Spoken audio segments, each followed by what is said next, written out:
Hello and welcome to the Squeaky Bum Time Podcast with Mike and Laurent. It is Friday, April 15th, the day before Good Friday. Praise the Lord. In this episode, City shithouse Atleti, yes! Real Madrid out oligarch Chelsea, and West Ham advance! Wow! Oh, and Villareal, also important. But first, awesome. Mike, what was your favorite of the football fancy of midweek fixtures? Ooh, it was so much. A couple of days. Everybody take a deep breath. My favorite was definitely Real Madrid 5, Chelsea 4 on aggregate. Real Madrid go through. But literally every game in Champions League, I think pretty much every game in Europa League had a talking point. To the point where we're going to have to probably cut this show short. Wow. Yeah, looking at literally every one of those 8 games. And oh, by the way, we've got the FA Cup semifinals between Manchester City and Liverpool again on Sunday. So, strap in, folks. Where do you want to start? I'm going to do the scores. I'm going to do Champions League scores, Europa League scores, and the conference scores. I'm getting crazy. All right. Let's go first. Let's do it. Chelsea. Wait. I've got the wrong dates. Oh, my God. I almost did the first legs. First, Tuesday, Real Madrid 2, Chelsea 3. Chelsea almost complete the comeback, but then the oligarch champions of football, Real Madrid, find a way. They're dead and buried. A goal gets called back by Alonso, and they come back to life. Then plucky Villareal, home of ceramics, home of oranges, home of Unai Emery and 50,000 people, a small town, really a small town, smaller than Burnley. Let's just put that into context. Defeat over 2 legs Bayern Munich in a 1-1 draw, scoring the equalizer in the 85th minute to destroy Bayern's season. Oh my God. Wow. Like Luke and the Death Star at the end. Amazing. Then Wednesday, playing simultaneously, Liverpool have a little bit of a scare, but they literally rest their players. I mean, let's just put it this way. James Milner was playing in this game, and Van Dijk wasn't. They draw 3-3 against Benfica. Darwin Núñez adds another $20 million to his transfer fee. And then the less we talk about this game, the more we talk about it. But Atletico 0, Manchester City 0, a war of attrition. Oh blood on the tracks, guys getting sent off, 10 minutes of extra time, pulling hair, people getting called cunts, and police. That was a 0-0 game. So that one's amazing. On to the Europa, where it gets even crazier. Eintracht Frankfurt defeat Barcelona over 2 legs, 4-3 on aggregate. They take over the Camp Nou with 30,000 fans and make the Camp Nou their home and smash Barca, who get almost get a goal back late. That was incredible. West Ham showing European nous with the same 11 guys. Over and over and over again. That Declan Rice can walk, I don't understand. They win 3-0. Wow. At Lyon after drawing 1-1 in London. Then Rangers defeat Braga. Bragas have 2 men down. The Ibrox is bouncing. So Rangers we don't talk about a lot, but between Rangers and Celtic, Rangers fans are bananas. And RB Leipzig, probably the best team of this group, defeat Atalanta. Yeah. Atalanta, I don't think there are any Italian teams floating around. But wait, there's more in the Europa Conference League. Roma defeat Bodo Glimt finally 4-0 at home. Bodo Glimt had a win on the road in the Arctic Circle, but Roma do pull it out with Tammy Abraham. Leicester City go down a goal, then defeat PSV Eindhoven in their version of Operation Market Garden. Drink, it's a World War II reference. Feyenoord defeats Slavia Prague. So we've got a couple of, we lose a Dutch and gain a Dutch.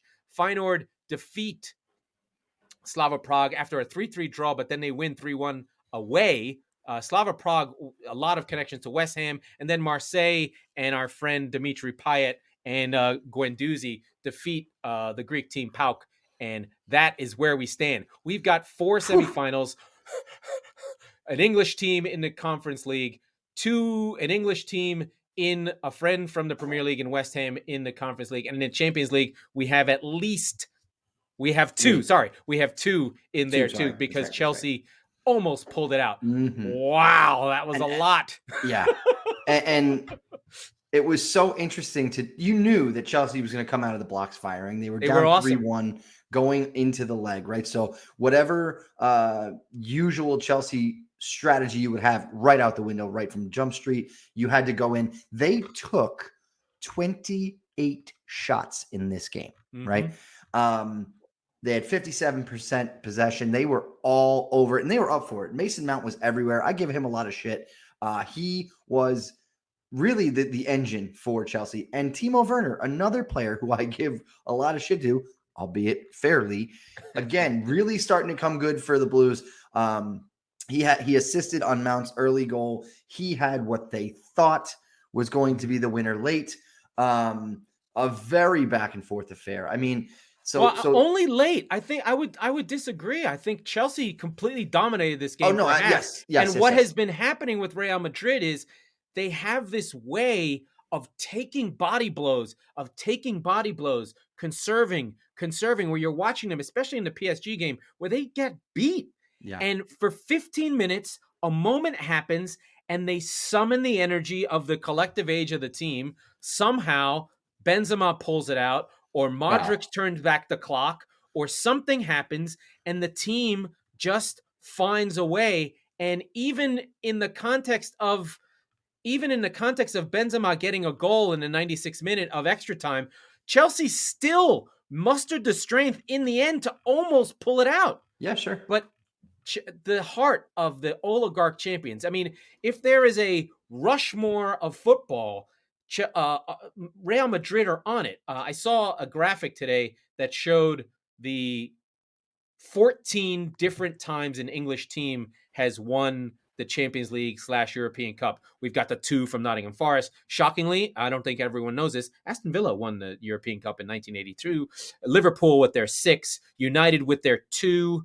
And so, but in that context, Real have 13. They have one less of all of England. Now, they won the first 5. Those probably don't count because Europe did. No one it's knew like what when it meant. The Yankees won a bunch without having black people, right? yeah. But yeah, maybe they paid off the even rest. Take those out. That's still 8. Still 8.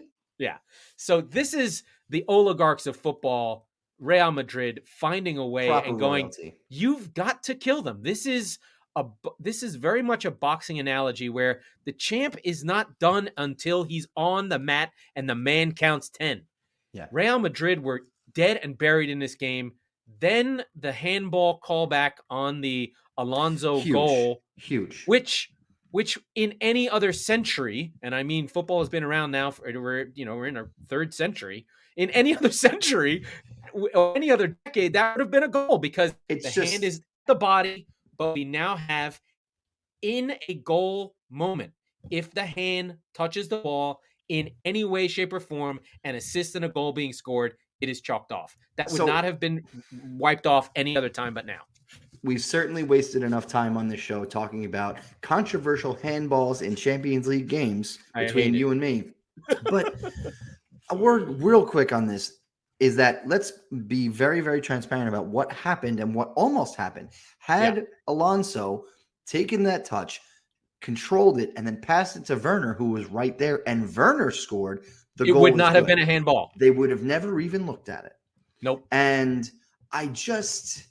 it's laughable in a way. It's so laughable. They just keep trying to get it right, and it's like quicksand for them. Every time they do something, they get more in their own way. It's tough. It's really tough because you want to legislate it for the removal of this human element, but as the game becomes more professional, bigger, regional, betting is involved, you've got to. My assumption is that it's not about fair play. It's about covering the ass of gambling, where you don't allow for shenanigans, because there is a lot of shenanigans, especially for some of these smaller teams. Mm-hmm. And if you can have this level of, you can have the level of covering your ass with this VAR that's barely accurate, but at least you have it. You can sort of keep that sort of narrative away. Because listen, if you don't think that Juventus would fix a match so they could win, you're fucking wrong. They did? Because they have twice. They have? But look, let's just go through the game, right? Because it's 2-0 when that happens, and it's the 63rd minute, and it is just, you've been there, I've been there. It's just such a gut punch. Yeah. When one of those puts or takes away a goal on or off the board, that goes against you. And you just have to, in a game where you're now level with Real Madrid, you're in the Bernabeu, after you're getting your shit kicked in at the bridge, you just feel like you got to the top of the mountain and you got kicked all the way back down, which is not necessarily true because you're still equal, right? All that goal took away was your advantage. You're still equal. You're still completely controlling the game. But still have score another before that again. And then, and to Chelsea's credit, 13 minutes later, it's Werner again, man on the spot. Kovacic has the assist, but you're back again. You're back above Real Madrid. But as you said, until the ref hits 10, Real Madrid's, as long as there's one breath in their body, they're going to get off the mat and they're going to give you everything until the final whistle. And that's exactly what happened. There was a couple things that happened that I called out. One was Camavinga coming on in both the PSG game and this game. Camavinga comes on for Cruz. And what he is 19 years old and runs like a deer. And all of a sudden, now you're freeing up Modric to do less of the running. He's still working. The thing that's amazing about Modric is he does what's necessary. He's there tracking back. He's there making tackles. He's here, there, and everywhere. This team finds the 20 minutes they need to win these games. They're like, we're not dead. We need 20 minutes. Let's go get this. Let's go get it. Then Modric, for you Spurs fans and for anyone, we know this is a guy who, when history looks back, is going to go, that guy won the Ballon d'Or? Yeah. And now it's going to make sense. He broke the oligarchy of Messi and Ronaldo and won the Ballon d'Or. And I didn't think it was worth it. But now I understand more about football. Right. But the thing, it's Modric who sticks a needle in Chelsea's eye. What's more music to Spurs fans than that? But it's off a turnover. It's off a mistake from Conte, a little late in the game, a little leggy. But it was quick thinking. Rodrigo had just come on. Foot touch. I know. My God. Amazing. Just fantastic. And then from there, Werner comes off. Pulisic comes on. He almost scores a couple goals. Mm-hmm. And then we go into extra time. So they just needed the one because Chelsea were down 3-1, but had come all the way back. We're level. We go into extra time. And wait, before we do, it's important to note that at this stage, the no away goals rule comes into effect for the first year ever, or whatever, that they have changed the rule to the point where the away goals is no longer the tiebreaker. Yeah, we wouldn't have had a game. This would have been over. It would have been over. Mm-hmm. It would have been over. Chelsea wins. No. Yes. Yeah. No. They both had 3 away goals. Chelsea had 4, no? I'm sorry. Chelsea had 3. That's right. Yeah. It would have been tied still. It would have been. You're right. Okay. So, yes, fair enough. It was at 4-4. Right. It was at the end. At the end. Yes. Yep. So then never mind. It would have still gone to full time. But as an anecdote, that also is no longer a thing for this season. But going into extra time, you've got to think that Chelsea, in the sense that we felt that heart of a champion in Real Madrid, you just wondered what Chelsea would have to bring to the table. And unfortunately for them, really, I mean, they weren't able to go a third time, right? Like they almost did though. But Karim Benzema scores a goal. How they're not marking him is beyond me. Like, there's one guy, like literally just follow him around. What are you doing? I mean, and that's and Rudiger, who, by the way, this point, he had been great. Rudiger to this point is having arguably the game of his life. Yeah, he is fantastic. Everywhere. Yeah. And I've been on this show. I've been very critical of Antonio Rudiger, namely last year when he basically KO'd Kevin De Bruyne. I'm the one who said I thought he should have been sent off. Blah blah. He had the best game of his life ever. And by the way, he scored a thunderbolt goal from 30 yards. No less than like 3 weeks ago. Yeah, he scores again in this game. Yeah, on a header. Yeah, and he's marking players ever. In this instance, he is the man marking Benzema. He slips. Benzema's got a free header, and it's over. Yeah, but it was not. He still put it in with pace, and these are good goalkeepers. So it's Karim. So they score, and then Chelsea push, and then they make all their changes. They bring in Ziyech and Saul and Jorginho and try and find a way to get their penalty takers on if they can make it, but they don't get it. And I think Chelsea can feel we played great in this game and lost it at home. Yeah, and that's really what happened. I think that's absolutely fair. Chelsea were good. I'm, as a City fan on this side of the bracket, I was happy to see Chelsea go. I'm way, way, way less scared of Real Madrid. Like, Sure. I know they're the heart of a champion. They're not this good, right? They are. I'm trying to think of. They've got that 2001 Yankee vibe where it's like they're gonna lose, but everyone's gonna think they won, or they're like a late era. Like no one remembers that Diamondbacks won. Who cares, right? City basically are the Diamondbacks. Good, I'm a good Diamondbacks parallel. fan. That feels terrible inside. Oh, yeah.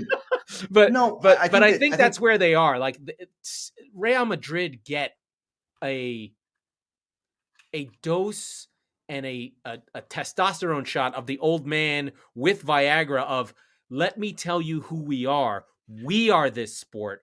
This is our competition. The narrative is going to follow us, regardless of what happens in later rounds. We're the standout team. We're the heroic team. Mhm. Weirdly, they've put themselves in a situation where I think neutrals are going to root for them, right? Because Modric is really likable and Benzema's old and you've got Ancelotti and you're like, Well, look, this team is dead and they're still doing it. Ramos is the reason that everybody always hated them outright. Yeah. And he's not there. Well, all the Barcelona people hate him. And then they're the Yankees. But everybody hated Ramos, man. So Yeah, I he's was the like, worst. you know what? All of a sudden, Real Madrid's kind of plucky and likable and all that. Yeah, So, yeah. But look, here's the thing. Chelsea are not Manchester City. We've been saying this on the show all year long. No. And so what Chelsea did that I don't foresee Manchester City doing is giving up 3 goals at home, right? Like it was no. valiant. Over two legs, City are not going to have a dud. Well, that's the point, right? Like City duds are, we don't score and we give up 1.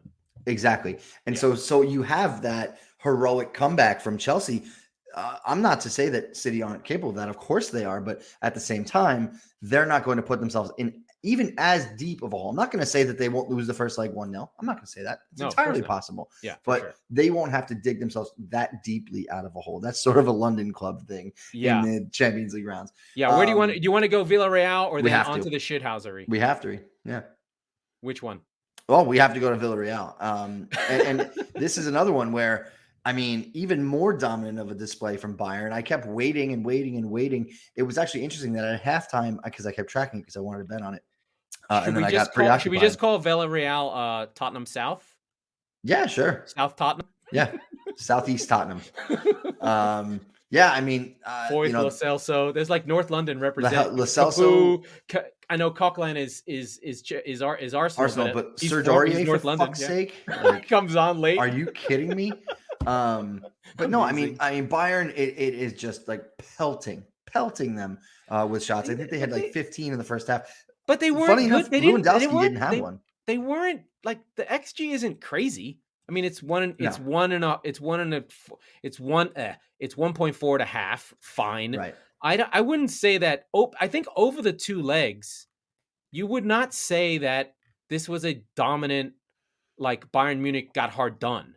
They simply didn't show up. Like they didn't have another way to play. Well, look, they didn't have creativity. Like it was weird. Like you use the parallel of the size of the town relative to Burnley, right? Yeah. This was a quintessential Sean Dyche over 2 legs performance. That's really what you can only way you can describe it, right? Like, I mean, they snuck out of Spain with a 1-0 up, and God bless them. That was awesome, right? Gio Lo Celso, man of the match. He was killer. Get the fuck out of here with that. The thing is, though, Burnley doesn't have a guy like Gio Lo Celso at all. And Pau Torres is literally a Spanish national who's playing center back for the Spanish national team. So, like, Villareal doesn't have scrubs. They have guys that are real guys. In the Champions League, at this stage, they're akin to Burnley. Yeah. Right? Yeah. So relative to the competition and the levels that we're talking about, it's not like Burnley are fighting Norwich to stay up. Villareal are fighting Bayern Munich for a chance in the Champions League semifinal. So, I mean, but the stats bear out, right? Like 23-4 in shots, 68-32 possession for Bayern. You sort of knew that was coming. What you didn't know was coming was the late sucker punch by Villareal in the 88th minute. Saying they deserved it. They've been doing that the whole... Chukwueze, right? Chukwueze, yeah. they've been doing that through all the 2 legs. When they were on the break, they were way more dangerous Yeah. than Bayern. What this Bayern reminded me of, and this is funny, it reminded me of early Pep City and 1920 City. When City lost their defender and Fernando wasn't in the field, they didn't have a method to prevent the break because they were too Right. slow. And this Mhm. was very like Nagelsmann is like, oh, this is what Pep would do, except he hasn't like moved on from what Pep really does, which is like no one's hitting us on the break ever. Yeah. The Mhm. reason why you have these weird things that you're like, oh wow, it's so creative that the City left backs and fullbacks all push in to flood the midfield. That's so that when we lose the ball, there's 3 guys in the back. Mhm.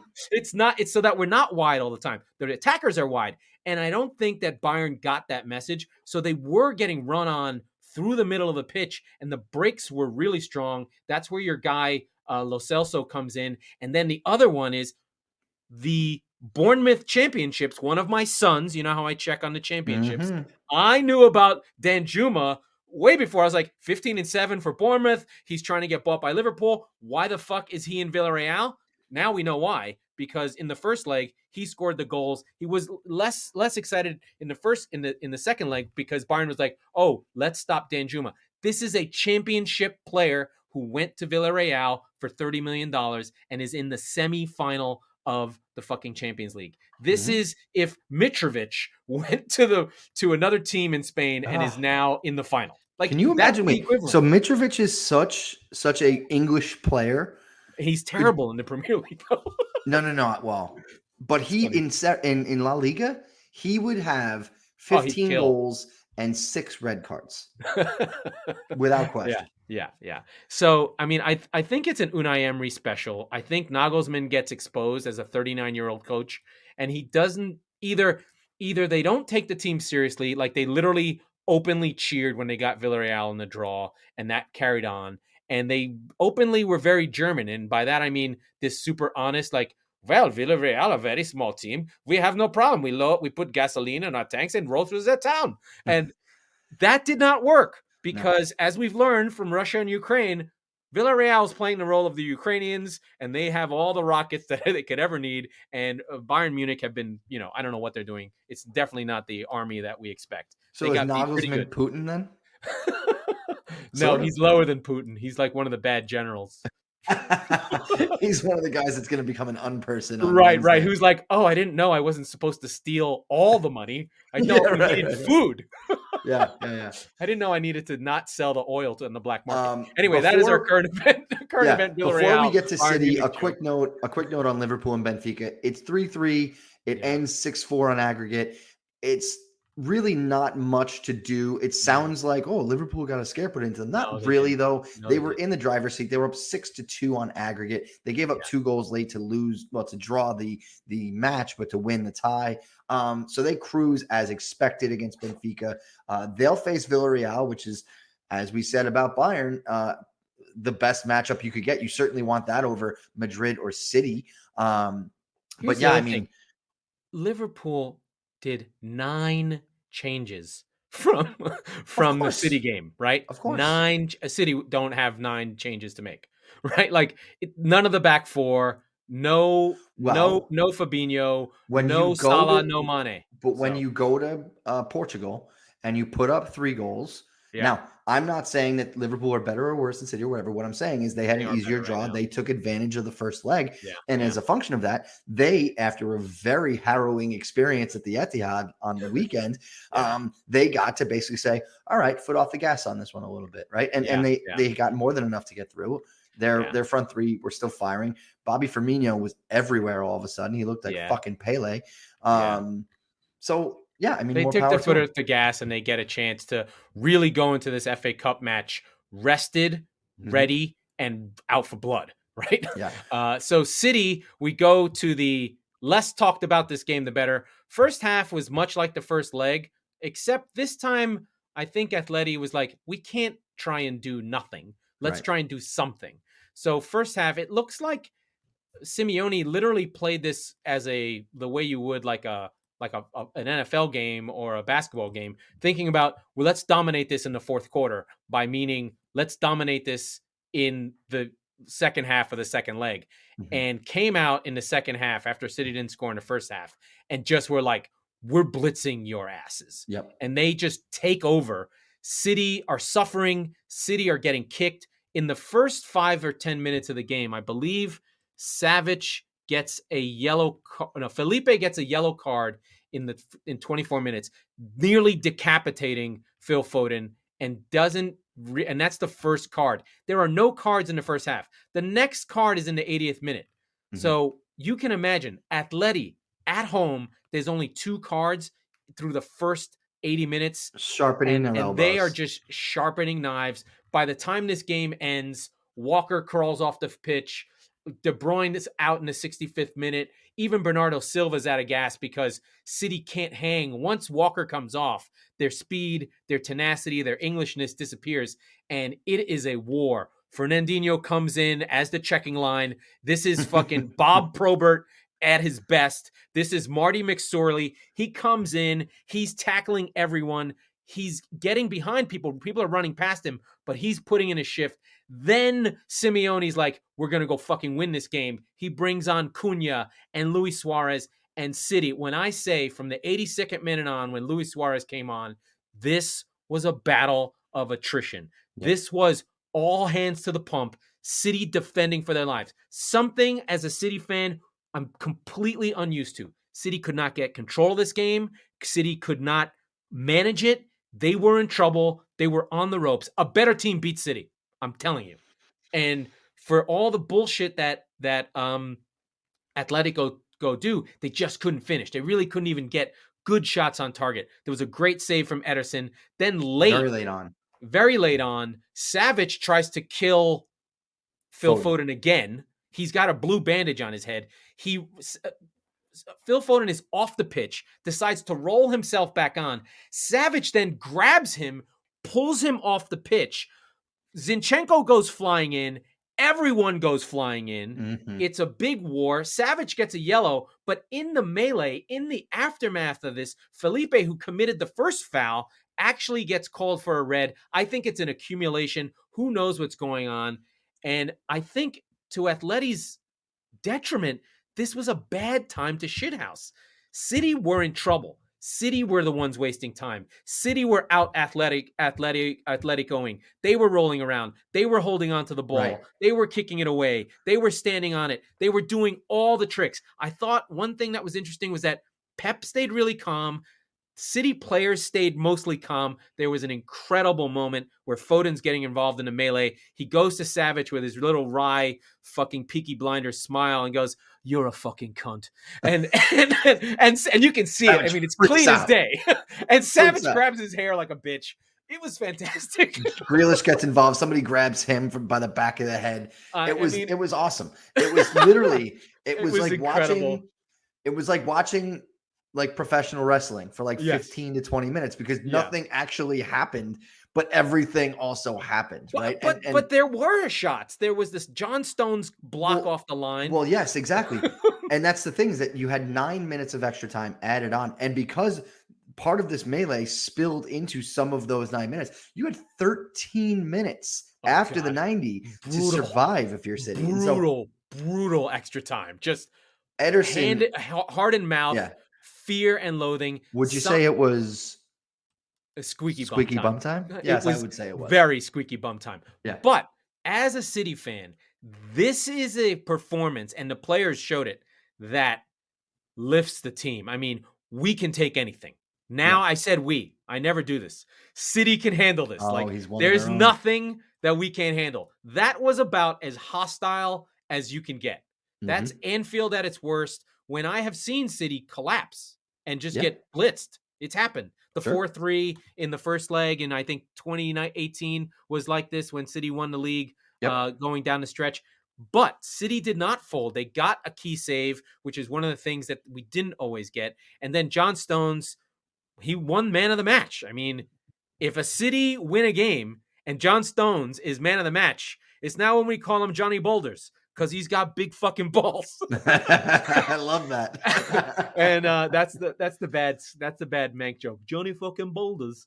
And he fucking holds on. And City do it their way. The Ake piece helps, even though John Stones, they have to switch Ake to the left side and Cancelo goes to the right. Unfortunately, all that extra time, Cancelo picks up a yellow. He's going to miss this That's right. final. So all this extra time actually did hurt City in the end. Yeah, no, it did. But I think the contrast as a neutral watching this was watching Atletico get served a healthy dose of their own medicine, and they weren't able to handle it at all, right? No. And like you said, it was an inopportune time to lose your head. If you have a PhD in shithousery, you need to be able to handle some. Yes. Otherwise, what's the point? Right.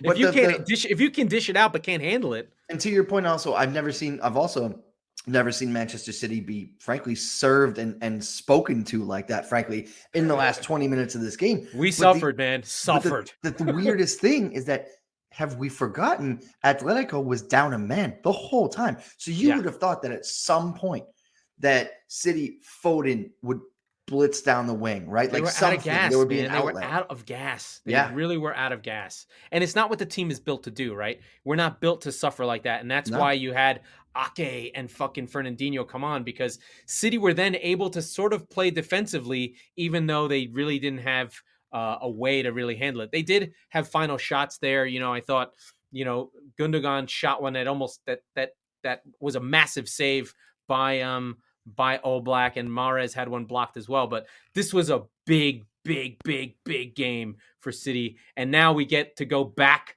to fucking Real, go back to Madrid and try and destroy the city's hopes by getting Real Madrid, which I think is frankly an easier game. Honestly, it's an easier game than playing Chelsea. The first leg is at home, and I think that serves you well. But also, and we have given Pep a lot of shit for mismanaging games. Not only did he not fuck this up, I'd argue he won it, because he brought, like you said, he brought on the defenders. He sensed the game. He was able to tell, this is what this game needs right now. We just have to hold on for dear fucking life and get out of here.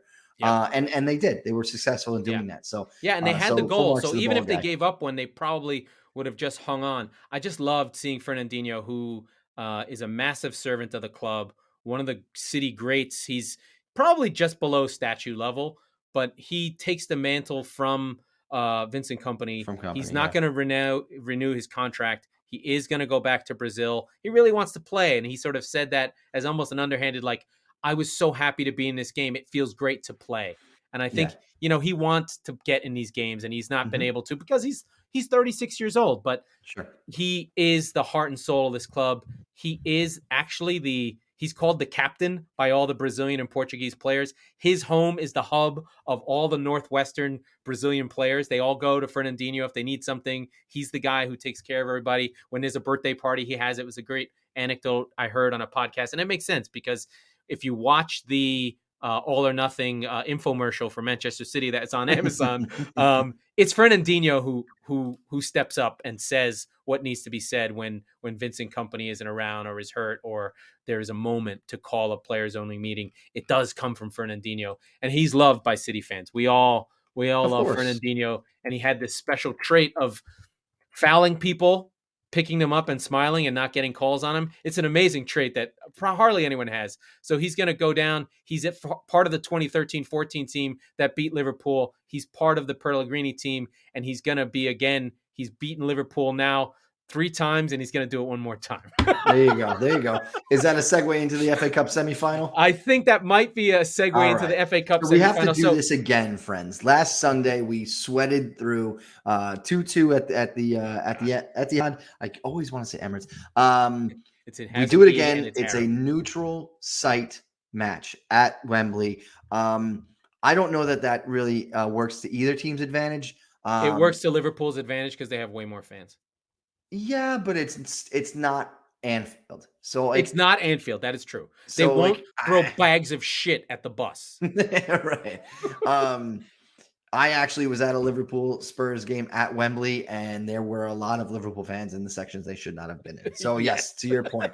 I think met my mate Stanley. Yeah, right.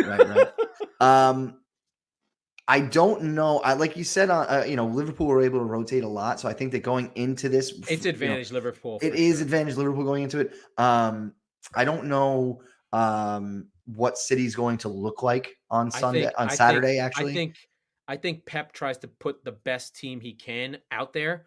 There will be no Phil Foden. There will be no De Bruyne.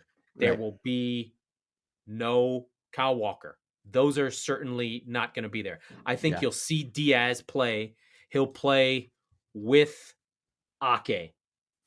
And then and maybe Stones plays in the back. Like maybe Stones plays right back, Ake left back. They may just play a weird lineup and try and hang on. I think you might see some of the kids play. I think you might see, I don't know if Cole Palmer's available. You might see some of these. I think will he'll want to win this game, but he's going to acknowledge that it might be a bridge too far. Yeah, and I mean, look, at the end of the day, what you're looking at is an all-time race for the Premier League title. You're looking at a harrowing adventure in through the Champions League, which, by the way, let's understand something. The FA Cup is a wonderful trophy to win. The Premier League is a unbelievable trophy to win. For one club, there is a bigger prize still, right? For Liverpool, it's the quadruple. I mean, I'm not even being funny. They have got about as good a chance as any team has ever had. Like the quadruple Manchester City thing, that was not the Centurions. That was not a high scoring last season. That was not a high scoring version of City. And, it wasn't, I wouldn't say it was Pep's best team. They just happened to be on for it and had gotten deep into the Champions League. Right. This Liverpool team, with the depth that they have, where they can rest guys, if they get one of Salah or Mane back in full gear after the AFCON, after the Cup, after the full campaign of doing the CAF qualifications for the World Cup, if either of them can get to full gear, they have a real shot. Sure. Because I think right now their issue is Salah's not. He scored. I was going to say he's probably scored 20 goals through AFCON, and now he's at 23. Right. He's at 20 flat. Right. Yeah. And so the interesting thing about that is that he has really fallen off. And if you think about it, he was the deciding penalty taker on two massive losses for his country. So you got to wonder how much that's affected him.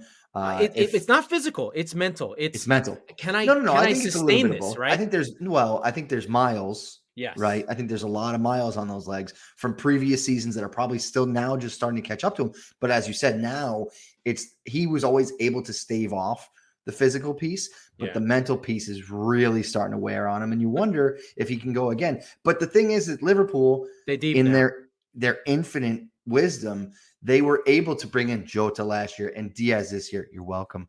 And so they like I said, Firmino is going, and Bobby again. Chompers, like he's still there. They can play a different way, which is even crazier. They're a much better team. I do think that the midfield, they're still a little bit light there. Like, sure, Henderson, Fabinho, but Thiago in a defensive game just gets exposed. He's great on a ball, but if he's not on a ball, he doesn't get around the pitch. And I don't think they trust Keita enough. He seems to get injured. So they have one weak spot. Then we know about the Trent defensive things. It's not that he's bad, it's just that in that team, he's where you go. Sure. So absolutely. We'll see what City can do. I reserve the right to think that my team's going to lose this game. No, I think that's fair. That's fair. And I don't think I would either if I were in your position, right? But when we talked 3 weeks ago about the City gauntlet of Atletico home, Liverpool home, Atleti away, and this is the final game of that group. I think City have come out of it okay, right? They didn't lose the Liverpool game, and they were able to squeak by Atleti with damage, but enough time. Like there's 2 weeks before the next Premier League game for City, right. I'm pretty sure. So hopefully the knocks and the damage and the bruises and the kicks and all the blood that was spilled and the cunts thrown and Savage in the tunnel spit at the fucking team. That's with right. The cops That's in there. right. That's it was right. just like, what is happening? Yeah. Which at that point, At that point, spit at him. Whatever. And then of course I think the Pied Piper of Hamlin, fucking the whole stadium just cheers Simeone. They're like, and after a loss, they're like, it's pure fucking It was Roman Coliseum. surreal, right? I don't want to ever go through that again. quick on the FA Cup, the other FA Cup semifinal, and then we'll go to the craziness in the Europa League. Oh God, Crystal Palace, you can do this. Chelsea no, are licking their wounds. Not without Gallagher. Oh shit, that's right. Damn it. It's going to be the 35-year-old McCarthy. But the fun thing is maybe Vieira goes, okay, we don't have Gallagher, but we need some creativity. We're going to go Elise, Zaha, Eze, and just fucking go for it. Oh. So maybe they'll do two holders that are just like, we're just going to fucking sit deep in the middle and let these three crazy dreadlock, African British fucking grime core, fucking hardcore hip hop destroyers just go out there and get nuts. Oh, that would be amazing. I have belief. I have more belief than when I started. I forgot about that. Yeah. You're like, that might be Eze, better. Elise, Zaha, give me more. Oh my God. Let me tie off real quick. That sounds amazing. Give me those amazing. Three, man. Give me them. Oh, I know that it doesn't really fit because they still need Morteta or Odard. They've got depth up front. That's a good team. Yeah. I mean, Chelsea have played really well, but I've got to think they've got a mental letdown right now where they're just like, we picked ourselves up in that Southampton game. We went to war at Real and ran out of gas and just ran into the real oligarchs of football, not of oil and petrol states, and just got beat. And now they have to face a fucking real upstart, real team. like a war for South London. I mean, Chelsea, Crystal Palace is like, this is street. This is like this is big for them. And Palace are good. Palace can win this. They're good enough. As we said, the game's at Wembley. For Chelsea, that's not really a big thing. For Crystal Palace, they're going to Wembley. It's across the street. Yeah, it's a big deal. That's a huge deal. What we have to make sure of is that if they score a goal, there's no dance like Alan Pardew. Oh God, I want it. I want all of it. But that is a great segue into the Europa League, into more madness, into the Camp Nou. As we were talking before we started recording, Eintracht Frankfurt 4, Barcelona 3. They go through, and how do they do it? On the backs of their fans at the Camp Nou. Amazing. Barcelona president Laporta ashamed by the Eintracht fan presence at the Camp Nou. Now, they're only allocated 5,000 fans, right? Laurent, how many would you say that they had today? 25,000. Oh, my God. And Camp Nou, remember, 90,000 people in the Camp Nou and 25,000. Now, they never sell it out because COVID, because it's just too big, whatever. There's not that many people. And they need that tourist number, and I don't think there's as many tourists as they have been historically. Barcelona are like the super of the super clubs. So they don't get as many people. And there were tickets available, and Eintracht Frankfurt and Germany especially has had a lot of lockdown, has a lot of restriction on travel. Mm-hmm. The desire to get out and have an away day in Europe for Eintracht Frankfurt, a working class, like very weirdly, originally working class, but now a banking town. Frankfurt is just ready to explode. I have a great story about Eintracht Frankfurt. I can't remember the guy's name. I'm going to call him Utbar. We are at one of our hooligan days in 2018 when Kostic, who became the Bayern coach, he wins the Pokal Cup against Bayern in the 95th minute. This guy is like a fireman. His English is bad. He's yelling, I'm ultra. And we're all there in our soccer hooligan day, just fake, dumb white American guys. This guy is... I watch it with him. I hug him. He smells like a European. His team wins. He's crying like a baby. I'm hugging him. I'm like, dude, I was here with you. That was amazing. And he's like, I'm ultra. I should be there. He like goes on holiday for the one time in his life with his wife, God. Claudia. And he's like, we made the final. And I'm here going to see stupid, fake German people who are in Pennsylvania, white trash. But he's like doing an exchange thing. And he's like, I'm going to Pennsylvania tomorrow. What is happening? I need to be there. So all I could think of is that guy. He was definitely like an anti anything that wasn't Frankfurt, Germany. Like this guy was clearly a stormtrooper in a former life. Like this guy was very We were worried. We were like, you know what? Fuck it. Today's the day. We traded shirts. And then I was like, I can't take your shirt. I'll give it back to you. So it was an amazing game. So all I ever think about when I think of Eintracht Frankfurt is that guy. And so I Nice. know he was there. I know he was drumming. And by the way, Barcelona got beat easily. Like, Oh yeah, it was not close. it was They 3-0. were bad in the first leg. They got lucky in the first leg to get the draw. And Frankfurt is not kicking ass in the Bundesliga. They're like 7th. But there is one thing about Bundesliga teams. They're athletic. They all play the same way, high intensity on the break.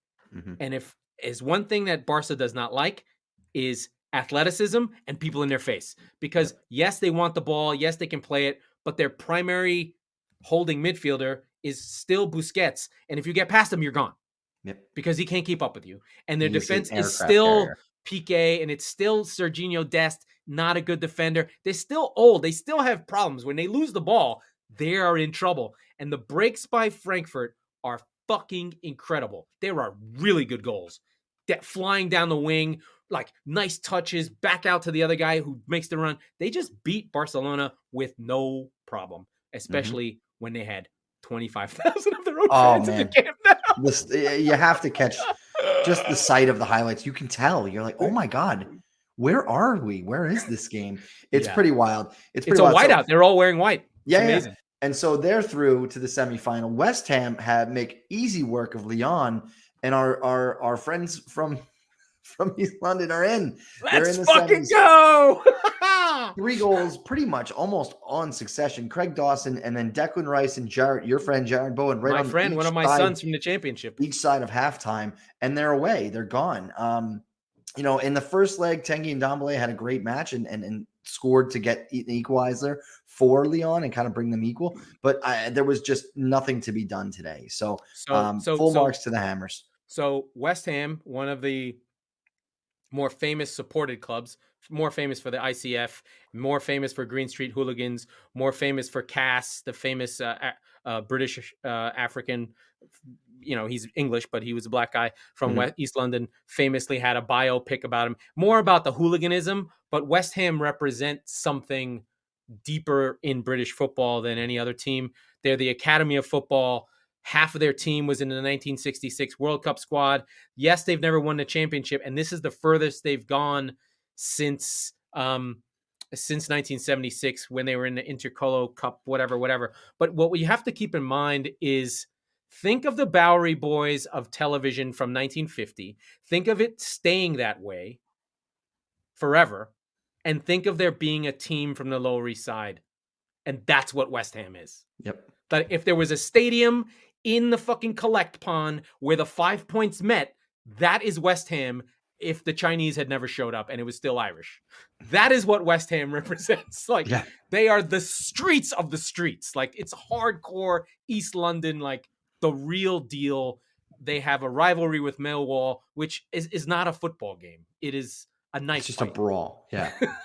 And so, we have West Ham and their fans in Europe for a semifinal against Frankfurt. That is going to be insane. When they go to the London Stadium, and these English folks, I think there's a lot of West Ham fans. There's not 50,000 of them to fill that stadium. That shit's going to be half German, and it's going to be the Blitz all over again, and there's going to be fucking Stukas and dive bombers and all the noises, and get the fucking press ready because the Germans are invading again. Because when Frankfurt played, I believe they played, or a German team did play Arsenal, they literally invaded the Emirates.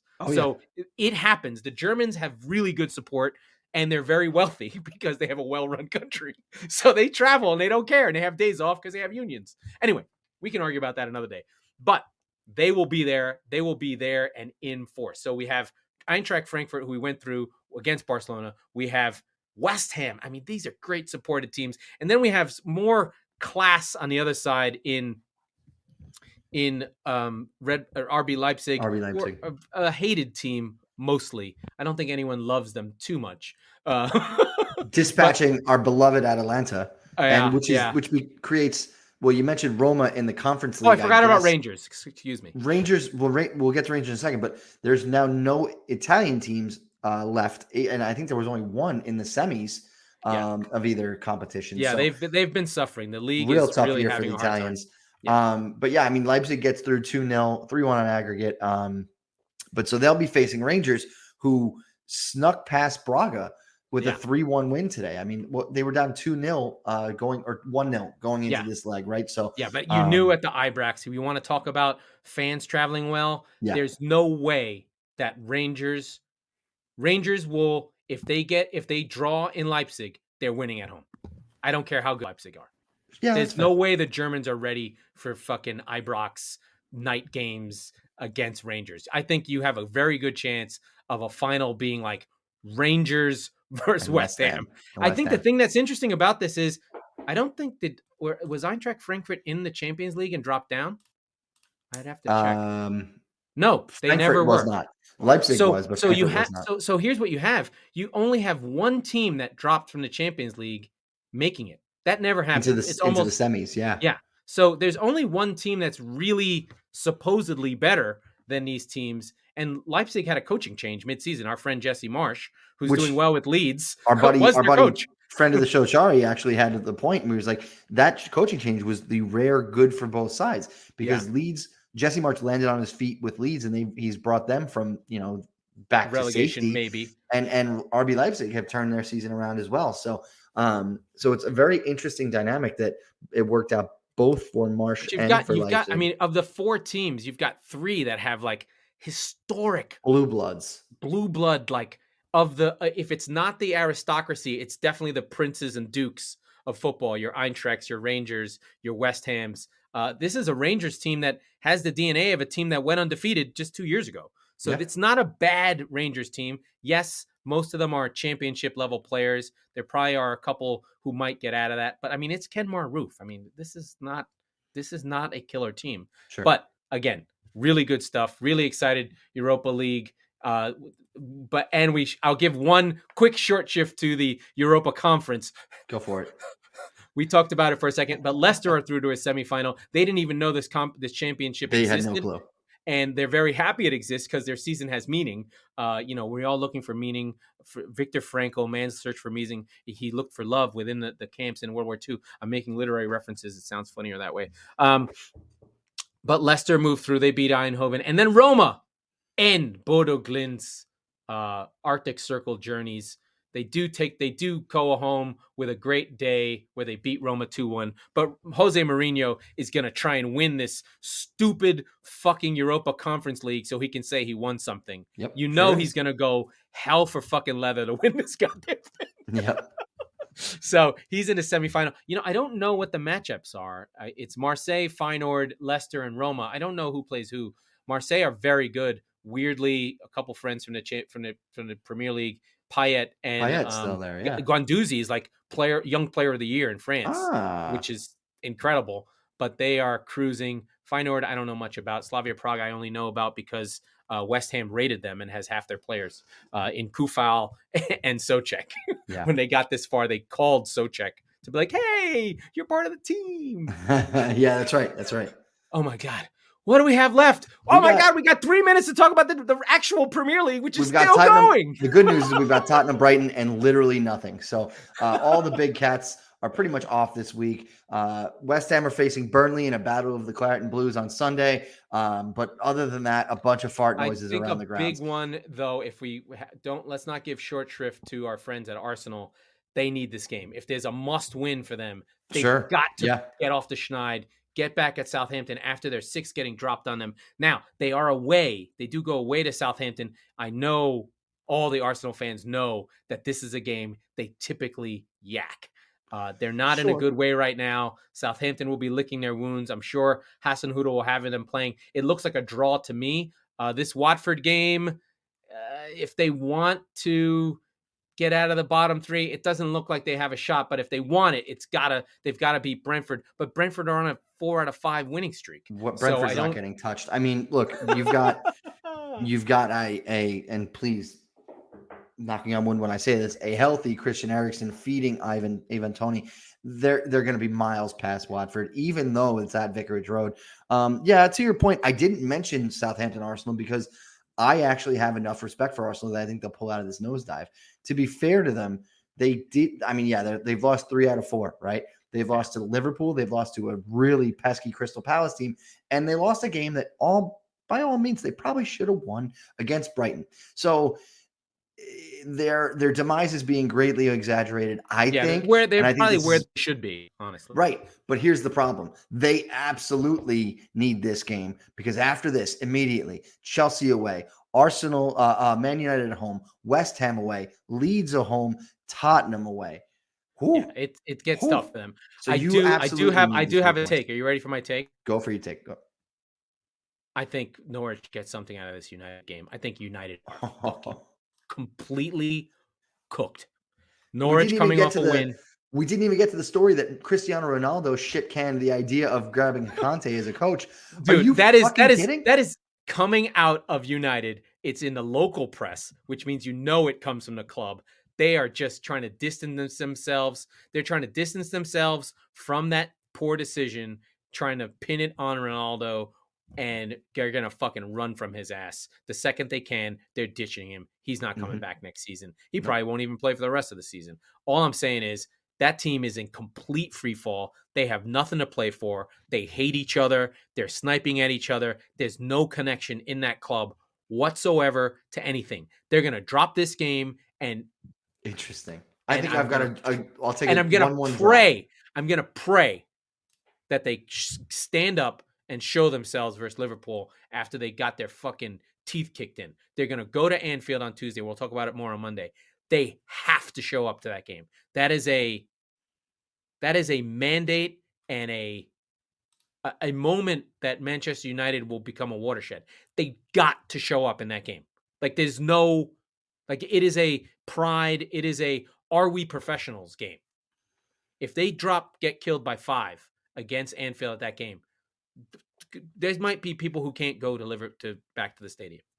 Since real quick on United, since they played on February 23rd against Atletico Madrid, the only game they won out of 2, 4, 6, 7 was against Spurs at home, that 3-2 game. I don't know how the fuck they won that game. And they didn't deserve to win that game. So yeah, you've got, I mean, shit.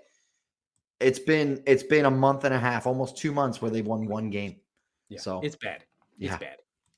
All right. It looks like the clock is ticking. So much in that episode. We got to go home. We got to get out of here. That was the Squeaky Bum Time Podcast with Mike Salerno and Laurent Cortunes. We are the football wing of the Chop Sports Network, and we're sorry that we delete episodes accidentally. We record on Tuesdays and Fridays, so be sure to subscribe to the show wherever you get your podcasts. And the Fan Hub Network in the UK out of Bristol. Respect to all the UK people. We love you. Thank you. Please share. And good night. We love you. Bye.